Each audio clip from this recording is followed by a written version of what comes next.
మల్లాపూర్ సుభాష్ నగర్లోని అమ్మవారి గుడి స్థలం కబ్జాకు గురవుతుందంటూ కాలనీ వాసులు రోడ్డుపై బైఠాయించి ధర్నా చేపట్టారు. సర్వే నెంబర్ 85లో గతంలో పట్టాలిచ్చారు. అప్పటి నుండి మేము కొంత స్థలంలో అమ్మవారి గుడి నిర్మించుకున్నామన్నారు స్థానికులు. తమ పక్కనే సర్వే నెంబర్ 86కు సంబంధించి కొంతమంది గుడి ఎదురుగా ఉన్న ఖాళీ స్థలాన్ని మా ప్లాట్లంటూ భయభ్రాంతులకు గురి చేస్తున్నారని వారు ఆరోపించారు. నిత్యం ఇబ్బందులు పెడుతున్నారని, అందుకే గుడి స్థలాన్ని గుడికి అప్పగించాలని బైఠాయించి హెచ్చరించారు. తాము స్థలాన్ని మాకు పంచే వరకు రోడ్డుపైనే బైఠాయించి ధర్నా చేస్తామని హెచ్చరించారు. ఇప్పటికైనా సంబంధిత అధికారులు, పోలీసులు మాకు న్యాయం చేసే వరకు పోరాటం ఆపమని హెచ్చరించారు.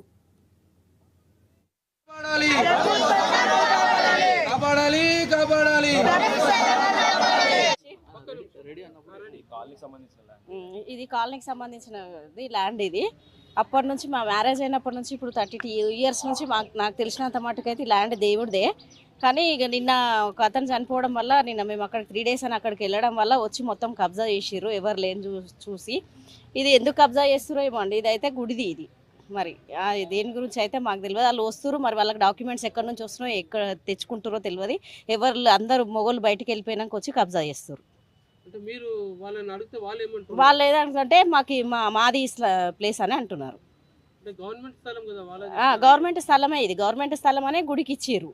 ఇచ్చినాక తర్వాత వాళ్ళు దారుణంగా వచ్చి అట్లా చేయడం జరుగుతుంది. మరి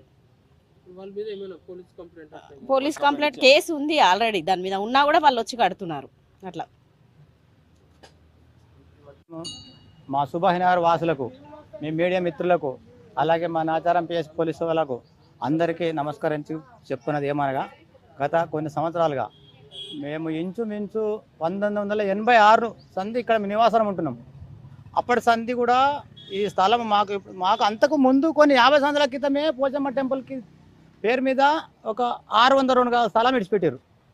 602 గజాల స్థలం విడిచిపెట్టినప్పుడు మాకు ఏం చేశారంటే, మా గరీబోళ్ళకు చిన్న మనిషికి 60 గజాల స్థలం ఇస్తామంటే, ఆ 60 గజాల స్థలంలోకి వెళ్ళి మేము 45 గజాల స్థలమే తీసుకున్నాం. మాకు ఎందుకంటే మా బస్తీకి, మా పిల్లలకు, మా గుడికి చిన్న పెద్ద దేనికైనా ఉపయోగపడుతుందని మనిషింత జాగా తక్కువ చేసుకొని మేము అమ్మవారి టెంపుల్కి అని చెప్పి స్థలం వదులుకున్నాం. దానికి మాకు ఎలాంటి డాక్యుమెంట్ చేయలేదు. అప్పుడు మాకు 85 సార్ వల్ల మాకు డాక్యుమెంట్ మాకు పట్టాలు ఇచ్చారు. అందులోనే 602 గజాల స్థలం వదిలేసుకున్నాం మేము అమ్మవారి టెంపుల్ మీద. ఆ స్థలం వదిలేసుకున్నప్పుడు ఏమైందంటే, ఆ స్థలం అట్లే మేము ప్రతిదానికి వాడుకుంటున్నాం. 85 సార్ వల్లే వాడుకుంటున్నాం. మేము చిన్న పెళ్ళిళ్ళు, మ్యారేజ్లు ఏదైనా కూడా అమ్మవారి టెంపుల్ కాడ అందరం వాడుకుంటున్నాం. పిల్లలు ఇంతకుముందు కూడా పార్క్ స్థలం ఉండే, పార్కులు ఉయ్యాళ్ళు అవి వేసారు. అయితే ప్రభుత్వం మారినప్పుడల్లా అక్కడ మండలాధికారులు మారినప్పుడల్లా గుర్తు తెలియని వ్యక్తులు ఎవరో వచ్చేసి పక్కన 86 ఉన్నది, మాది 85 సర్వే.